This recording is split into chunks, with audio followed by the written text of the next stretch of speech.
So we've got an exciting morning. We have the local reporter from Kittilä coming down to interview us. So apparently, according to Susanna, who has some friends in Kittilä, we are, in her words, the talk of the town. People saw us walking with our toboggans up the road. They saw us dancing so that the cars could see us, so that they noticed us, so that they were able to move over a little bit from us. They saw us in town and everybody's asking questions. The taxi driver had told some of his friends and other taxi drivers about where he was dropping us off and what we were doing, because we'd spoken to him. So words got around the town and the local reporter has just turned up. So we are going to go and talk to him now, tell him a bit about what we're doing, why we're here, and yeah, and answer any questions he's got. So that's going to be quite interesting. That's never happened before. So I'll do a bit of videoing as well of some of the questions and some of the things that we chat about.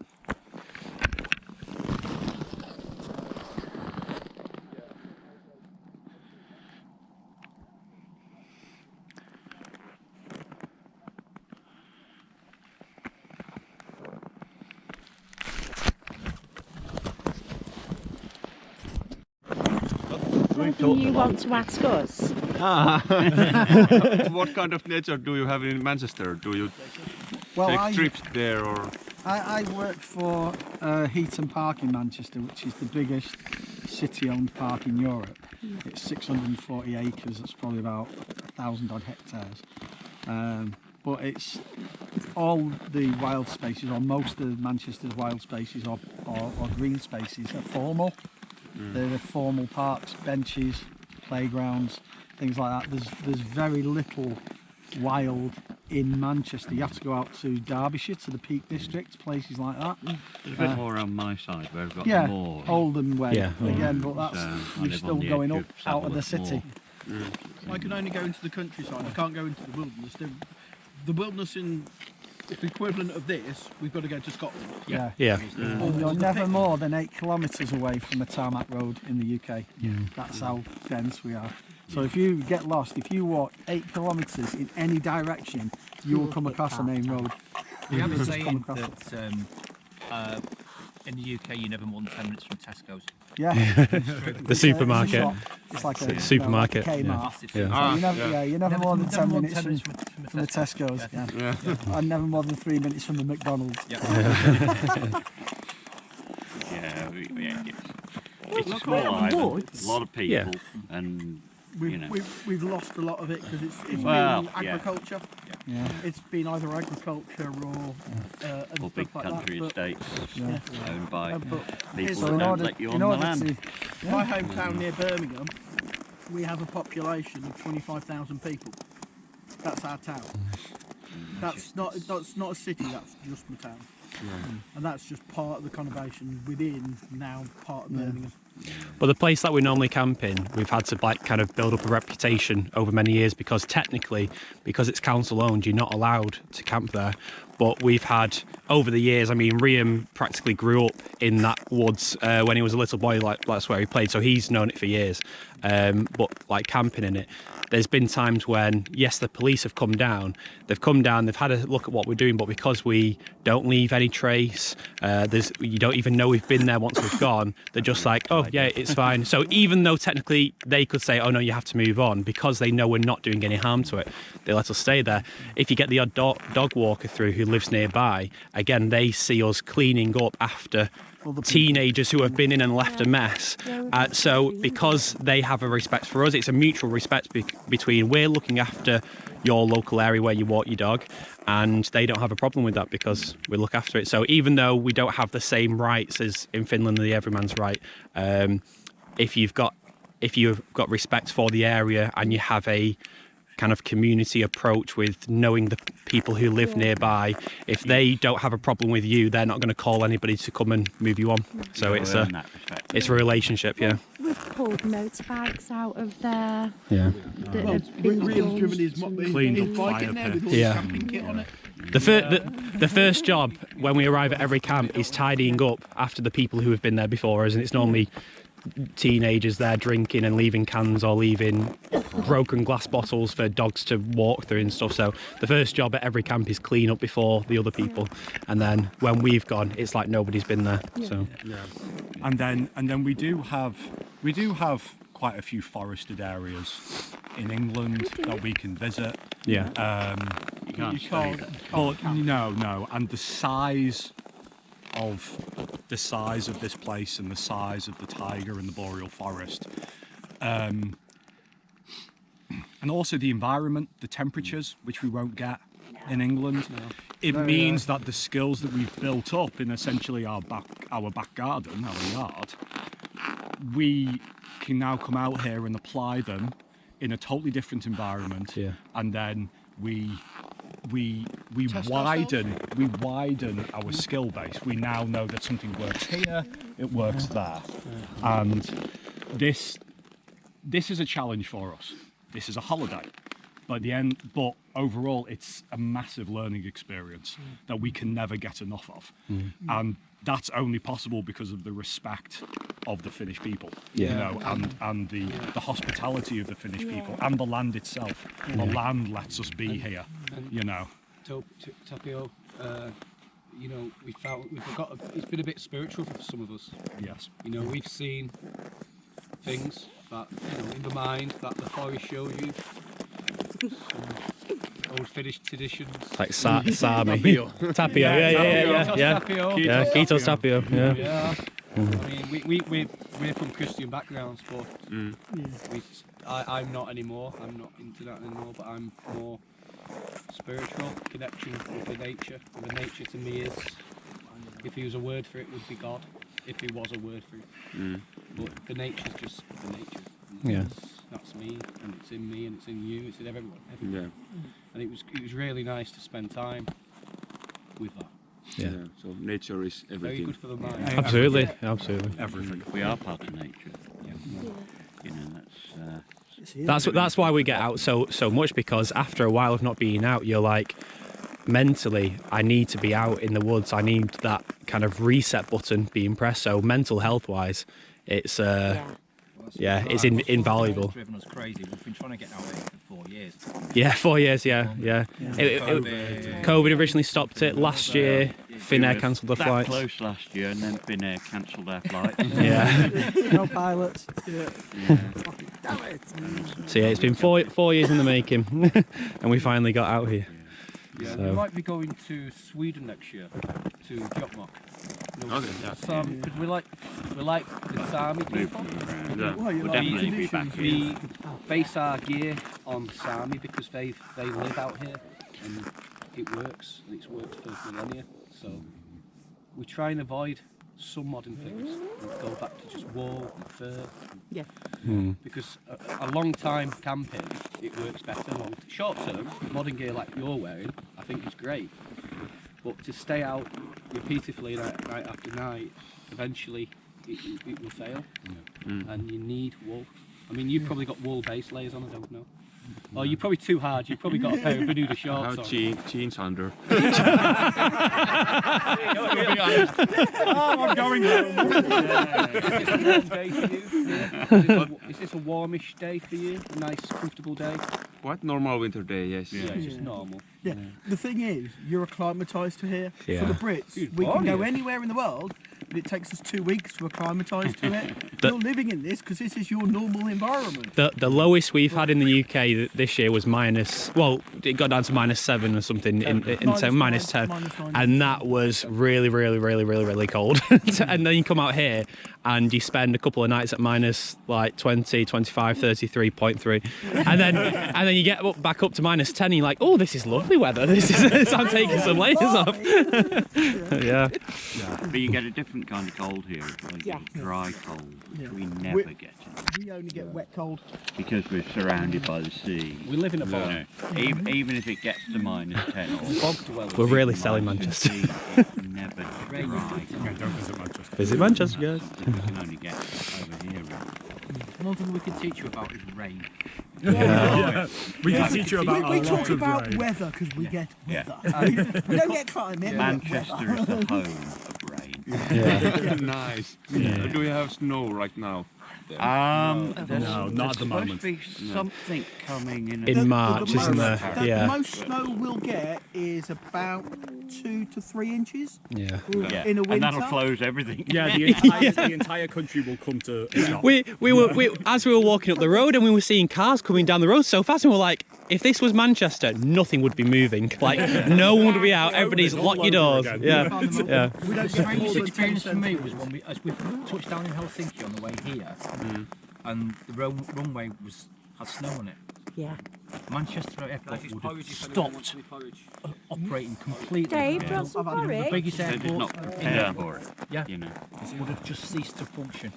And here in Finland, you just get on with it. It's just normal. That's the thing. I lived for years in Germany. I was in the British Army. You just live with it because you're used to it, and that's how it is. It's the same out here. You're used to it because it's your environment. Us, 10 centimetres snow, whole country shuts down Yeah. because they're not used to it. We get that There are no once snow every flowers. There 5, are no 10 snow years. That's it. It's not every year. We get wet every year. We get wet 9 times out of 10 on a day, but. We don't get really well. We've had a really hot summer last year, 35 degrees C, and almost up to 40s. But that's becoming the norm. Cold, it's going. Snow. I used to remember a lot more snow as a kid than I see now. Hardly see it maybe once every 3 or 4 years. Yeah, you'll get a bad winter, and you may get 5 to 10 centimetres of snow, and that's it. But because of And that'll be for a week, 2 weeks. yeah. That's it. That's why we love it here. You've got deep snow. You've got dry weather. This is dry, cold weather. We're just wet all the time. But because of where we live, you can't go out to the shop, the local outdoor shop, and buy decent winter gear. So we end up having to make Make our it. own, really. Well, make our own yeah, mittens. We make our we've, own. we've got good outdoor gear, but it's designed for our weather. It's designed for wet weather. Rain weather. It's not designed for cold, dry weather because we don't get that. The majority of us all have these hats Yeah. that were knitted by Julie. And Juju hats. Juju hats. we call Juju them. hats. It is a brand, it's not. Copyrighted. But we've, but you know, we're either all wearing Ushankas, we're all wearing homemade knitted hats. Alpaca We're wool. wearing things that we know are going to work. But we will still use modern equipment, little hand warmers. Yeah. We have synthetic layers on. But our bread and butter is the gear we make ourselves. It's the woolen gear. We kind of it's almost an unspoken rule. We like the traditional gear because the people that have come before us have nothing but good things to say about it. Just non-stop. There was birds in the air. There was all sorts going on. Yeah, Matthew's got some I've got some fantastic great- photos. Yeah. Dancing and moving. Yeah. Multiple lines, many lines that were then crossing and fingers, bicycles, all sorts of random stuff. Yeah, so you were lucky. Oh, Yeah. It's been quite cloudy winter. Yeah. Yes. And I've been here. I mean, there was supposed to be a good aurora last night, but it was too cloudy. I mean, I've been to the north many times and I've seen it probably 4 or 5 times, but it's nothing like that. Nothing. I was just stood here thinking, oh, so this is it. This is what it really is. But we all come from roughly the Manchester area in the northwest UK. Some of us are old friends, like you and Jason have been friends for 30 years or so.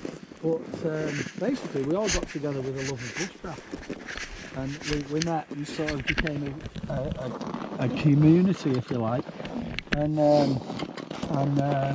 bushcraft in the UK, you get some people like to specialise in certain things. You like the ones that want to go to the jungle, the ones that want to go to the Nice to desert, see you got this one. the ones that want to go to the beach. But we like the cold. We like the deep cold. So the Sub-Zero crew was born, kind of thing. Yeah. Do you sleep in a tent in your home? Yes. Yeah, we Yeah. sleep in tents. We're motorcyclists as well, me and Julie, so we go all over Europe on the bikes and tent up. And, How long ago was it you were in Sahara? a month. Yeah, a bit different. Yeah, it's like plus 30, minus 30. So yeah, But yeah, we was in Morocco like a month ago, so it was. Month ago. Yeah. Okay. So a little bit different. Bit different, yes. But yeah, we tend to go camping together, like at least once a month, maybe more, maybe less sometimes, but on average once a month we try to get out together camping. Yeah. And we teach, it's like Gary's really good. You've been showing me how to do all different knots and stitches, and we'll all do different leather work and woodwork, and we all like. The idea originally was that, I mean, there was a few of us had done sort of Arctic survival courses and things like that. Had places but there was a lot of other people that wanted to get involved that couldn't afford to sort of get involved at that sort of level. So the idea was to set up a cooperative, really, where we can sort of bring, you know, New people out and experienced people. Yeah. And sort of give everybody a chance to be in this sort of environment. And you know, It's kind of grown safety is from there, paramount. Every person here has an experienced buddy. Yeah. So like I'm experienced, Julie's not, Matt's experienced, this Matt isn't, Liam's experienced, Jason isn't. So every one person has one person that's responsible for that person. Yeah. And you know, so you'll know living out here, little mistakes can make big problems. If you lose a glove and you're 10 miles from camp, you know, you're struggling with frostbite. And so it is a harsh environment, but that's the challenge, isn't it? You know, that's and it's a beautiful environment, and people go to Levy, and I think they're missing a trick really. Yeah. This Why is like go a to jewel Levy? around here. Yeah. It's just beautiful. It always, you know, the first time I came here, we just went walking, looking for like crown lands to camp on and stuff, and it's like, right, okay, here, it's like, or there, or even there. Look at all this. Just why would you go to Levy when this is right here? Yeah. Yeah. You know, Have you been in Levy? we're going to Levy tomorrow. We're Okay. just going to have a day out there, just So to you will see culture that shock them. also. Yeah. Yeah. Just look at all the people in their pockets. In the, all the après ski people, and Like that. we'll go in like snow smoke.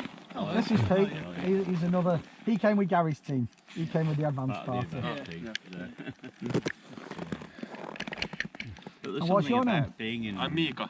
And Mika. Pleased to meet you. Yeah. So we've got Julie, the Matts, Matt and Matt. Matt and Matt. We've got myself, Dave, Liam, Jason, Gary, Pete, and Suzanne. You probably know. She's everywhere. We've gone to find you, but you know. I'm sure she'll be fine. Lost. She We've not doesn't heard get lost. Bristol, she's fine. Yeah, but and basically, you know, we don't understand because Suzanne was telling us she's got many friends in the town. She's been many times, and she said, yeah, that people liking the fact that we were over Levy. Oh, why won't we? Why won't we? It's beautiful. We And like people, the less touristy places, Yeah, anyway, don't yeah. we? We like the wild and the we want the to see local people. we like. Yeah, the townspeople are lovely, absolutely lovely. Yeah, nothing's too much trouble. You know, we've bought our firewood. We pretty much bought the town out of firewood. Maybe we didn't want to keep, you know. Yeah, we didn't want to go chopping There were a trees few down, and it's like, oh, they've got dead firewood, trees so we about, and bought we it didn't all. want to sort of We cut- came back with two pulks, 2 sleds, full to the top. So I'm like, so you bought all of it, everything? Yeah. Yeah, what we kinda. could find. That's everything we could find. And then we went back the next day and bought some more. Bought more, yeah. because they'd restocked. Yeah. We do that for 2 reasons. One, to save on, obviously, the nature. Yes. And the other is it's less effort. Yeah.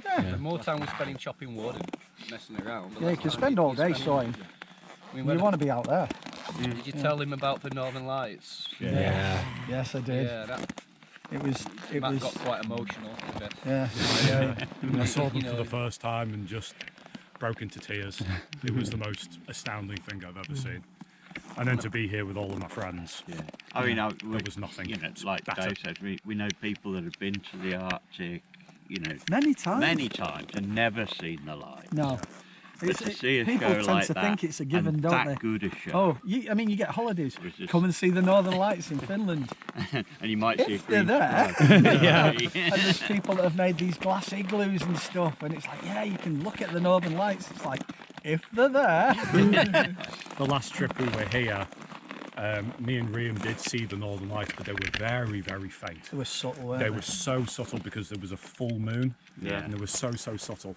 We were like, oh, we've seen the Northern Lights, and you go home, people are like, have you seen them? And I'm like, well, yeah. Technically, I think yeah. that's what they're like. And then I came here this time, and they were, oh, that's what they're like. Now Okay, you've yeah, really that's seen proper them. now, yeah. There was like 2 massive arcs going as far as the eye could see, both sides. And then up here, it almost turned into like a phoenix or an angel or something. was an with like a angel, tail and and wings and stuff. And we're like, what? And a bridge. I saw people in it. And you weren't sleeping at that time? No, it was about No, we weren't. 10 at night. We were dreaming, we were awake. I've got an app that sort Yeah. of gives a fairly good indication of when are likely to be live. So it's like, stay up, Okay, it stay up. doesn't cover the weather, Yeah. you know, but at least it tells you, you know, there's something coming from the Yeah. sun. So I knew there was a fairly good chance that night, and it was just, we were lucky that it cleared. Because we were in our fire pit. It had been cloudy all day, Yeah. right, and then the cloud cleared in the evening and said, look, it's, you know, worth staying up for this. Yeah. And we all sat round our fire down there. We had a little fire pit down there. Fire pit area. And we had all like little benches. Made that out of our cut snow like a little bench out platform. round so you can Snow's such a good material for Yeah. building, I mean, you know. With our little natural branch arch and everything. It was lovely. And the guardian teddy bear. Yeah, the garden there. The snowman. It's snowed under now. But we're so honoured to be able to come here. The thing that strikes me is Finland has such a closer connection to its nature than exists in England. In England, we've been forced out of our wild areas. There has been there's been so much legislation around it, and here the Finnish people have such a strong connection to the land. Yeah. And they that welcome you. You know, the people are lovely. If you come here and said, look, I want to go camping in the wilderness, 9 times out of 10, somebody will put on a pair of skis and go, follow me. You know, and then off they pop. And the people in the shops, the businesses, people in the street. I mean, when we were coming up, we were walking up the main road, which was hairy. But we decided, in order to make people notice us, every time a car came, we'd dance. So apparently it's gone around the town. Did you see them guys with sledges dancing at the side of the road in -20? But they saw us. But everyone Yeah, saw so us. it it didn't drive into you. Yeah, Hive is dancing, baby. That was it. It's like, it works, they're all pulling out. Giving it a wide berth. Yeah. I wouldn't like to do that road again. No. Too it's, dangerous. Yeah. it's an interesting drag, that, isn't it? I mean, it's not the first vehicle that's the problem. The first ones vehicle behind. sees you coming, but of course they're throwing spindrift up behind. The vehicle behind, thinking, why did he pull in it? Oh, that's why they're pulling. Quick, run! Yeah. And with the camber of the road as well. It's like toboggans are going out. Yeah. Toboggans are travelling on the road. So we've got like elephant tails on the toboggans, making sure the back ends are staying in. It's funny. But yeah, I mean, we come out here to test ourselves, and Finland certainly tests us. Yeah. You know, we've had it down to -33, so 0.3. 0.3. 0.3. There's 3.3. It does matter. Yeah, because you know, we try to get people to, in the Sub-Zero crew, we want them to get Sub-Zero on both scales. So we want below 0 on the centigrade, below 0 on the Fahrenheit, which is about -17 something on the centigrade. So they've done that. Yeah. They've got the best, as newbies, they've done that. They've had the best Northern Lights show I've ever seen in 61 years of living. And And we've gone down to -33. and they smash it. Point three? They Yeah, thrive. 0.3. Yeah. You know, this is the thing, they thrive in. I haven't seen Everybody's you. smiling. Without a smile on his face. We had a little task yesterday. We Yeah. took 'em. We went snowshoeing, And then we said, right, 10 minutes. Out to these two, We need a fire with just a spark. yeah. Go. No, matches, no lighter, no. So we had You got to have to a sustainable fire in make 10 it. minutes, go. And off they went, and they did it. They had a flame in 6 minutes and a sustainable warming fire that you could survive round in 7 minutes. I mean, if you ever had somebody fall through the ice or something Yeah. like that, You ain't that's- got that's time. a lifesaver. It's a key skill. It's the sort of skill that you need. Is to be able to Yeah. send a couple of people up, you get a fire while we get this guy dry. And Yeah. So when we we think we're tough, but he lives there. talking about, you just walk home. Just walk home in your wet socks. Look, he's in just thin clothes. I mean, when we do go for a walk, you'll see these guys, they have what we call the belt kit on them. They usually have a little pouch with stuff in. They'll have a knife, fire steel, first aid kit, gloves, casa, and you know, it's just basic stuff to stay alive should you need to. And if they go out of whistle range, we've got radios, so they take a radio as well. So, you know, but nobody goes off without a whistle or anything like that. You know, I mean, you can go off and have a wander if you want, but you know, think about where camp is. You know, there's talks and stuff that go on about how to do it, how to find your way back. You know, if the weather starts, you know, dropping in as it can do here in less than an hour, you know. Well, I mean, you're more likely to turn an ankle or something like that Yeah. out there. Don't I know it? Very deep. Yeah. So. Leave any